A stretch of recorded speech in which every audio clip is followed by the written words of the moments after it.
ହଇରେ ଶଳା ବୁଢା ଶଳା ବନ୍ୟା ବାତ୍ୟା ମରୁଡ଼ିରେ ଏତେ ଲୋକ ଥିଲେ ଶଳା ମୋ ବୋପାଟା ମଲା ନାହିଁ କେମିତି କେଜାଣି ଶଳା ବୃଦ୍ଧ କାଳେ ଶଳା ମୁଁ ଯାହାକୁ ଲୁଙ୍ଗୁରଉଛି ସେଟା ବି ତାକୁ ଲୁଙ୍ଗୁରଉଛି ଏ ଶଳା ବୁଢା ଖେଳ କରିଦବରେ ବାବା ଏ ଦିଦି ଆରେ କୁଆଡେ ଗଲ ତୁରନ୍ତ ତମେ ଆସ ଏ ଦିଦି ଆଉ ଜମା ଲେଟ୍ କର ନା ବୁଝିପାରୁଛ ନା ହେଇଦି ହେଇଦି କଣ ହେଲା ଗୋଟେ କାମ କର ଇଏ ଶଳା ବୁଢା କୁଆଡେ ଯାଇଛି ତାର ଦେଖା ଦର୍ଶନ ନାହିଁ ହେଲା ମୁଁ ସବୁ ଜିନିଷ ସଜାଡ଼ିକିରି ଆଣିଛି ବ୍ୟସ୍ତ ହବାର ନାହିଁ ଏ ଶଳା ବୁଢା ଯାଇଛି ମଇଁଷି ମୂତ୍ର ପାଇଁ ବୁଝିପାରୁଛ ନା ମୁଁ ହନୁମାନ ମନ୍ଦିର ଗୁଡ଼ା ସବୁ ପୂଜାପୂଜି କରିକିରି ଆଣିଛି ହାତ ଦେଖା ଗଳେଇ ଦେବା ଆରେ ତମେ ମୋ ଆଜିଠାରୁ ସ୍ତ୍ରୀ ହବ ମୁଁ ତମକୁ ଛାଡ଼ିବି ନା କ'ଣ ପୁରା ଜମେଇକି ପୂଜା କରିକି ବାମୁଣକୁ ପୁରା ଦେଇକି ଦକ୍ଷିଣା ଫକ୍ଷିଣା ଭଲକିରି ବାସ୍ ତମେ ଦେଖାଅ ମୁଁ ଖାଲି ସିନ୍ଦୁରଟା ଲଗେଇ ଦେଲା ପରେ ବାସ୍ ଏ ଦିଦି ତମେ ଆଜି କ'ଣ ଦେଖା ହଉଛ ମ ସତ କଥା କହୁଛି ଦିଦି ତମକୁ କେତେ ମୁଁ ଭଲ ପାଇଲିଣି ଗୋଟେ ସୁଯୋଗ ପାଉନଥିଲି ବିଶ୍ୱାସ କର ଦିଦି ତୋ ଆଖି ମୋ ଆଖି ମିଶିଲା ପରେ ହେଇଗଲା ପ୍ରେମ ହେଇଗଲା ପ୍ରେମ ମୋ ଦିଦିଲ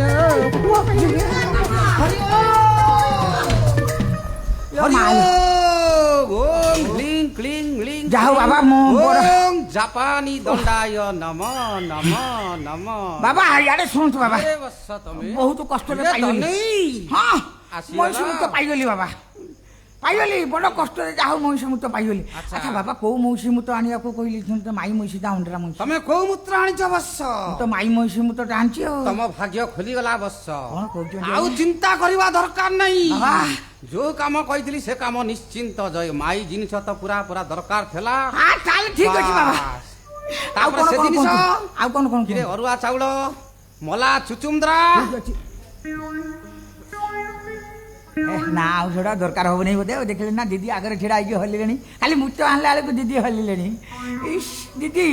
ଆଉ ସେ ଜିନିଷ ଗୁଡାକ ଆମକୁ ଆଣିବାକୁ ପଡିବନି କଷ୍ଟ କରିବାକୁ ପଡିବନି ଚାଲ ଏଇଠି ବାବା ଅଛନ୍ତି କାମ ସାରିଦବା ମୁଣ୍ଡିଆ ମାରିଦବା ତମ ଭଳିଆ ବୁଢାକୁ ପୁଣି ମୁଁ ବାହାବି ବୁଢା କୋଉଟା ଦେଖିଲେ ମୋର ବୁଢା ହେଇଯାଇଛି ବୁଢା ହଁ ଦନେଇ ମାଟିକି ବୁଢା ଦେଇକି ପେଲୁ ତ ଜାଣିନ ଦନେଇ ମାଟି ଅବସ୍ଥା କଣ ହବ ଜାଣିନ ସାଙ୍ଗ ହେଇକି ମୁଣ୍ଡିଆ ଏ ଶଙ୍ଖା ସିନ୍ଦୁର ମୁଁ ତମ ପାଇଁ ପିନ୍ଧିନି ଆଉ କାହା ପାଇଁ ପିନ୍ଧିଛ ତମ ପୁଅ ପାଇଁ ପିନ୍ଧିଛି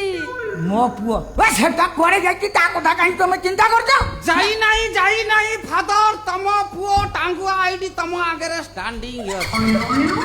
ହରି ବୋଲ ହଁ ଭଲ ପୁଅରେ ତୁ ହଁ ତା କୋଉ ଚିତ୍ରାଳୟରୁ ଏ ଡ୍ରେସ ଭରା ଏଗୁଡା ସବୁ କ୍ଷେତରା ଚିତ୍ରାଳୟରୁ ଏଗୁଡା ସବୁ ସଂଗ୍ରହ କରିକି ଆଣିଛି ଆଉ ଚିତ୍ରାଳୟ ବାବା ହେଇକି ମତେ ନାମ ଦେଇଦେଲୁ ନାଇଁ ବାପ ଜିନିଷ ଉପରେ ଭାଗ ବସିଲୁ ବାପ ଜିନିଷ ନା ପୁଅ ଜିନିଷ ହୁସିଆରି କଥାବାର୍ତ୍ତା କର ଏଡ଼ିକି ଟିକେ ହେଇଥିଲୁ ତ ମା ଛାଡିକି ଚାଲିଗଲା ମା କ୍ଷୀର ପାଇଲୁନି ବାପ ହେଇଛି ମୁଁ କ୍ଷୀର ଦେଇଛି ଉଁଫେଡେ ପିଆ ଛୁଆ ଯାହା ହବା କଥା ସେଇଆ ହେଲୁ ଆଉ ଭାଷା ଜମା ହାର୍ଡ କନାଲ ଗୋଟିଏ ମୁହଁକୁ ମାରି ପୁରା ଚିତପଟାଙ୍ଗ ହେଇକି ଜମା ଛାଡିବି ନାହିଁ ରେ ବାପା କଣଟା କରିବୁ ମୁଁ ତ କଷ୍ଟ କରିକି ଜାଣିଛି ଆକୁ ନଷ୍ଟ କରିବିନି କଣଟା କରିବୁ ତତେ ପେଇବି ଆଉ ଏ ଦିଦି କି ପେଇବି ତା ପୂର୍ବରୁ ମୁଁ ଥାନା ଯାଇ କହିବି ତନେଇ ମାହାନ୍ତି ମୋ ଇଜ୍ଜତ ନେବାକୁ ବସିଥିଲା ତାପରେ ତମ ଅବସ୍ଥା କଣ ହବ ତମେ ଜାଣିପାରୁଛ ତ କଣ ହବ କନି ତାପରେ ଥାନା ବାଲା ଆସିବେ ତମ ହାତରେ ହ୍ୟାଣ୍ଡକପ୍ ପକେଇବି ରାସ୍ତାରେ ଘୋଷାଡି ଘୋଷାଡି ନେଇ ଯିବେ ରେ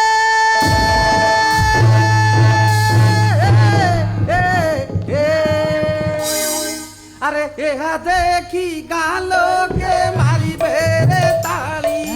লজারে মো বাপার তো মুহ দিব জলি খাইবাকু দেবে তুমকু অছড়া কদলি লুগা পটা খোলি নেবে খালি থিব চড়ি या पर जदि मो बापा दादागिरी किंवा गंडगोल करिवो गाँव उपस्थित थिबा समस्त भाई भौणी और मौसा मौसी माने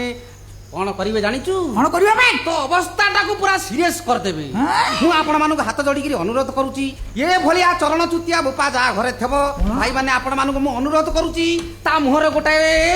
कला कपड़ा पकई देबे तापर ना कौन करिवे ना गोटे रस्सीटे बांधी देबे ता बेकरे घोसाड़ी घोसाड़ी नै कि नई पोखरी की फिंगी देबे रे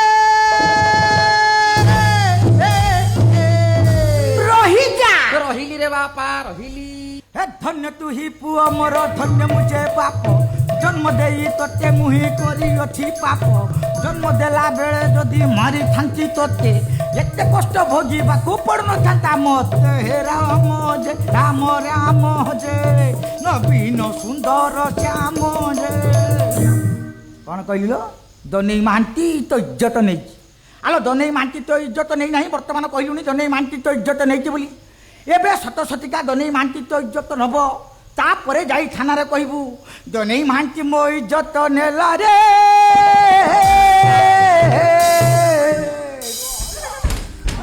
ରହିଯା ବାପା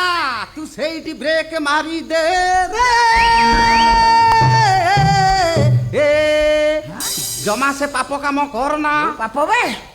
ସେ ପାପ କାମ ଜମା କରନା ଶ୍ୱଶୁର ହେଇ ବୋଉର ଇଜ୍ଜତ ନେବାକୁ ଚେଷ୍ଟା କରୁଛୁ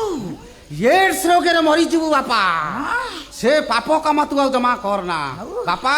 ତମେ ଏଇଠି ବାମ୍ଫ ନୁହଁ ଆମେ ଚାଲିଲୁ ମନ୍ଦିରକୁ ସେଇଠି ଆମେ ଦି ଜଣ ମାଳ ଅଦଳା ଅଦଳା କରି ସେଇ ମନ୍ଦିରରେ ଆମେ କାମ ସାରିଦବୁ ରେ